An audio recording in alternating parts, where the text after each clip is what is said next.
ரோஹிணி வேலைக்கு போகிறதுக்காக பேக் எடுத்துகிட்டு வராங்க. விஜய் அவங்கள பார்த்துட்டு தடுத்து நிப்பாட்டுறாங்க. எங்கே போகிற அப்படின்னு சொல்லி கேட்குறாங்க. நான் வேலைக்கு போகிறேன் அப்படின்ட்டு ரோகிணி சொல்கிறாங்க. நீ வேலைக்கு போகிறதெல்லாம் அப்புறம் இருக்கட்டும், முதல்ல என்னோடய துணியெலாம் கிடக்குது, அதெல்லாம் கொஞ்சம் துவைச்சி போட்டு போ அப்படின்னு சொல்கிறாங்க. எனது துணியை நான் துவைக்கணுமா அப்படின்ட்டு அதிர்ச்சியாகி ரோகிணி கேட்குறாங்க.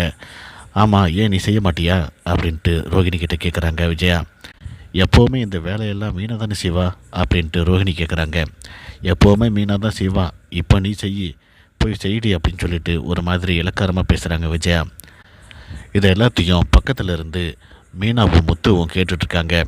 மீனா முத்துவை பார்த்து சொல்கிறாங்க, பார்த்தீங்களா அத்தைக்கு என் மேலே எவ்வளோ பிரியம் இருக்குன்ட்டு.